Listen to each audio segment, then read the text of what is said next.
Sons and daughters, let us sing. The King of heaven, the glorious King. O'er death and hell rose triumphing. Hallelujah. That night the apostles met in fear. Amidst them came their Lord most dear, and said, my peace beyond all year. Hallelujah.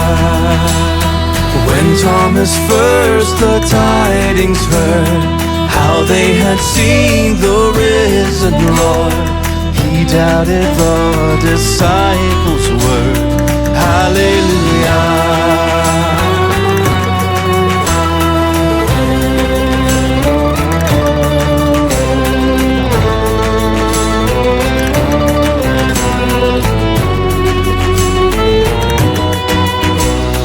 My pierced side, O Thomas, see.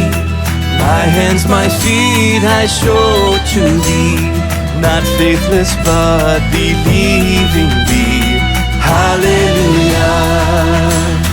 No longer Thomas then denied.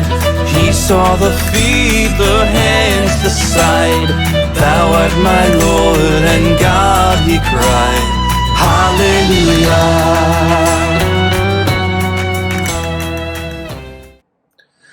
Batman debuted in the 27th issue of the comic book Detective Comics, DC Comics, on March 30th, 1939. With the alias of Bruce Wayne, a wealthy American playboy, philanthropist, and industrialist who resides in Gotham City, Batman's origin story features him swearing vengeance against criminals after witnessing the murder of his parents, Thomas and Martha, a vendetta tempered with the ideal of justice. Batman was originally introduced as a ruthless vigilante who frequently killed or maimed criminals, but evolved into a character with a stringent moral code and strong sense of justice.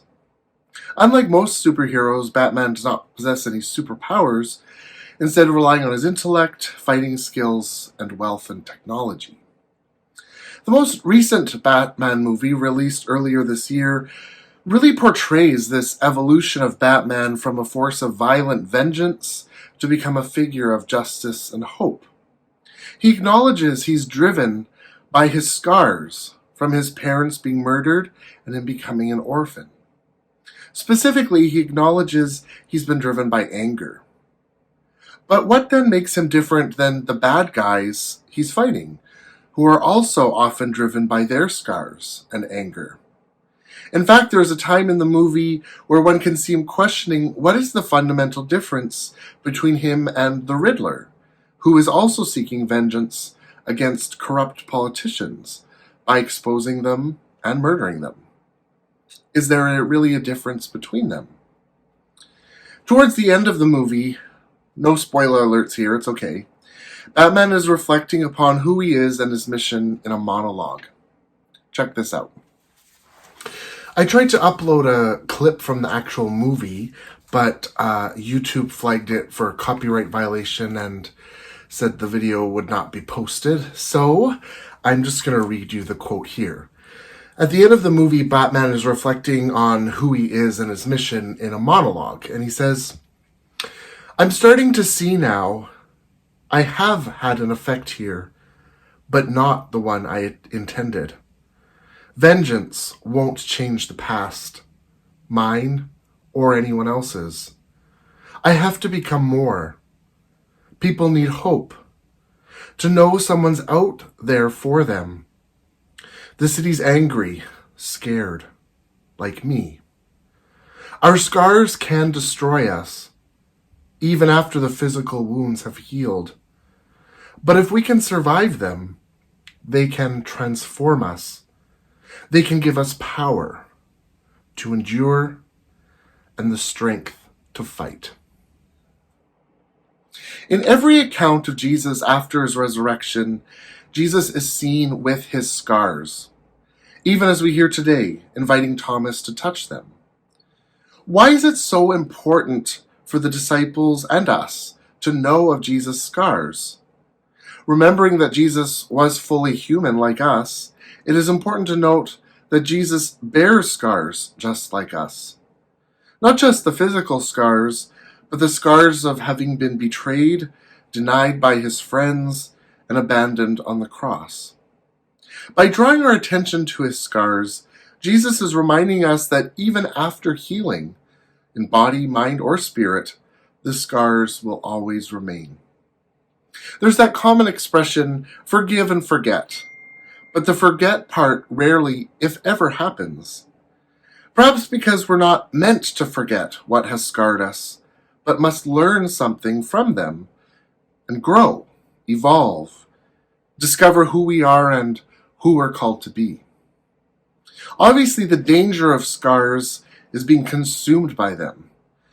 Consumed by our anger, who gave them to us, anger at ourselves for not being stronger, anger at the world for its cruelty and indifference, anger at God for not saving us from them. We can be consumed by fear, the fear they will happen again, fear of people or situations that remind us of our scars, fear of becoming someone we don't want to be because of them, perhaps become like the very people who gave us our scars in the first place. But our scars also have power, the power to make us stronger, to work not for vengeance, but for justice, which means working to make this world better so others need not experience the scars we've had to endure. Our scars can inspire us to fight, not with violence, but against violence. And scars can become symbols of hope. After all, if our bodies can heal, so can our minds, so can our hearts, our souls. It takes a lot more work on our part and probably involves us asking for help, being vulnerable, risk possibly being hurt again. Perhaps that's why Thomas refused to believe. He didn't want to take any more risks. He felt as though he'd risked everything and had been left with nothing. He didn't even want to contemplate Jesus being alive because he couldn't go through the pain and grief all over again.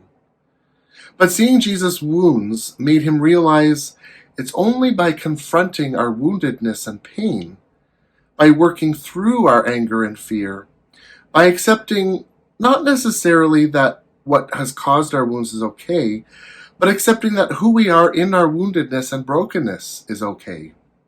We don't have to hide them or pretend that they're not there. We accept that we have wounds, we have scars, we have anger, pain, and fear, but we don't let them control us or define us. But that because of resurrection, they can be a source of strength to fight for goodness and life, and create a world where cycles of hatred, violence, and abuse are destroyed once and for all.